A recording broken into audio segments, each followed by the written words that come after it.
அனைத்து தோழர் தோழிகளுக்கும் வணக்கம். நாம் இன்று சிவபெருமானின் மகா சிவராத்திரியை பற்றி இந்த வீடியோவில் பார்க்கலாம்.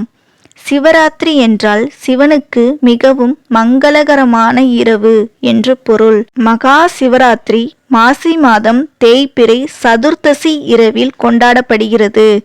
ஒவ்வொரு மாதமும் தேய்பிறை சதுர்த்தசி இரவு சிவபெருமானை வழிபடுவதற்கு உகந்த சிவராத்திரியாகும். இந்த நாளில் அனைத்து சிவ ஆலயங்களிலும் சிறப்பு பூஜைகள் இரவு முழுவதும் நடைபெறும். பலர் இந்த நாளில் குலதெய்வ வழிபாட்டினை செய்வார்கள். வீட்டில் பூஜை செய்வதோடு மட்டுமல்லாமல் அன்று கோயிலுக்கு சென்று அங்கு சிவலிங்கத்திற்கு செய்யப்படும் அபிஷேக ஆராதனையில் கலந்து கொள்ளலாம். குறைந்தபட்சம் ஒரு வில்வ இலையாவது சிவனுக்கு நாம் அர்ச்சித்து வழிபடுவது நல்லது. சிவராத்திரி விரதத்தால் நமது ஐம்புலன்களையும் வென்று மனதையும் அடக்கி நீண்ட ஆயுள் உடல் ஆரோக்கியம் பெறலாம். பக்தர்கள் இரவு முழுவதும் விழித்திருந்து சிவனை வழிபடுவதே இந்த நாளின் விசேஷமாகும்.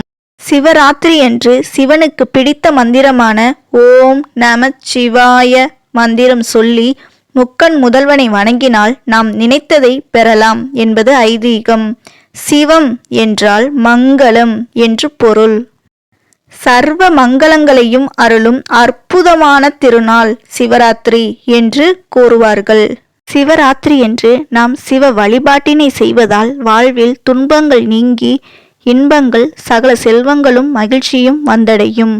நாம் தெரிந்தோ தெரியாமலோ செய்த பாவங்களும் நீங்கும் என்பது நம்பிக்கை.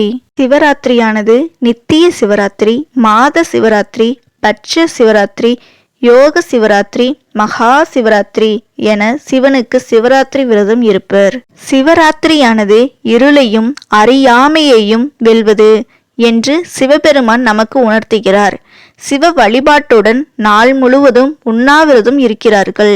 மகா சிவராத்திரியில் சிவ வழிபாட்டுடன் நாள் முழுவதும் உண்ணாவிரதம் இருக்கிறார்கள். சிலர் தியான யோகா செய்வார்கள்.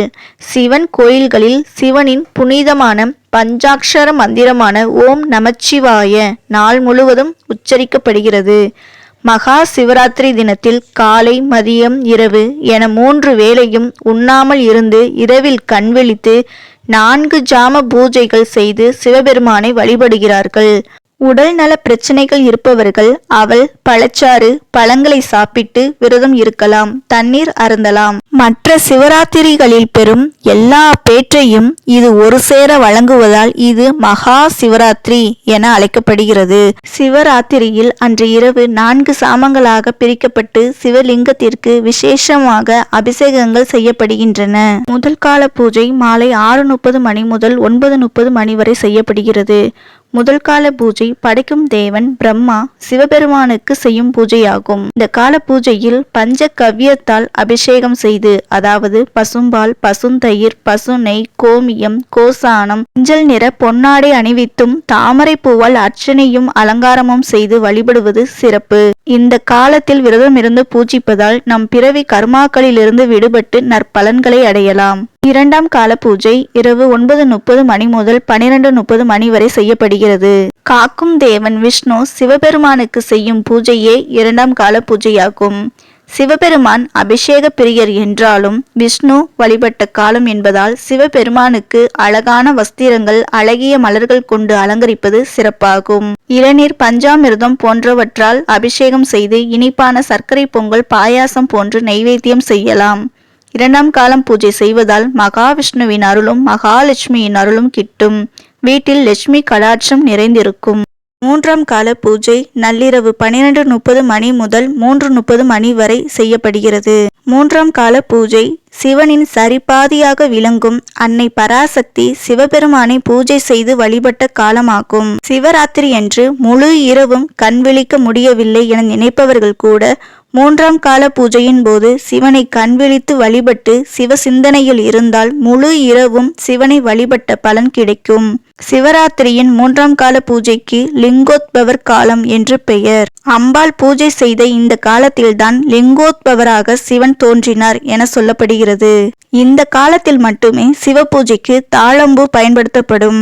தாழம்பூ கிடைக்காதவர்கள் ஒரே ஒரு வில்வ இலையாவது சாற்றி வழிபடலாம். மூன்றாம் காலத்தில் சிவனை வழிபட்டால் என்ன வேண்டுகிறோமோ அவை அனைத்தும் கிடைக்கும்.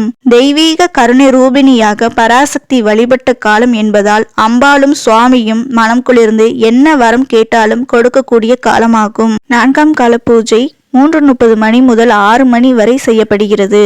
நான்காம் கால பூஜை என்பது 30 முக்கோடி தேவர்களும் மனிதர்கள் ரிஷிகள் என உலகில் உள்ள அனைத்து ஜீவராசிகளும் சிவபெருமானை வழிபட்ட காலமாகும். இந்த கால பூஜையில் பால், பழம், பழச்சாறு, கரும்புச்சாறு அபிஷேகம் செய்யலாம். சுத்தன்னம் வெறும் வெள்ளை சாதத்தில் நெய் ஊற்றி படைக்க வேண்டும். நான்காம் கால பூஜை செய்வதால் சகல விதமான செல்வங்களும் நன்மைகளும் கிடைக்கும். நாம் நினைத்த வேண்டுதல் நல்லபடியாக நிறைவேறும். சிவ சிவ என்றிட தீவினை யாவும் தீரும். அனைவருக்கும் மகா சிவராத்திரி நல்வாழ்த்துக்கள். நாமும் சிவராத்திரி என்று சிவ ஆலயத்திற்கு சென்று சிவனை வழிபட்டு வாழ்வில் வளம் நலம் பெறுவோம். ஓகே ஃப்ரெண்ட்ஸ், இந்த வீடியோ உங்களுக்கு பிடிச்சிருந்துச்சுன்னா லைக் பண்ணுங்க, ஷேர் பண்ணுங்க, சப்ஸ்கிரைப் பண்ணுங்க. நாம் இன்னொரு வீடியோவில் சந்திப்போம். ஓம் நம சிவாய நமக.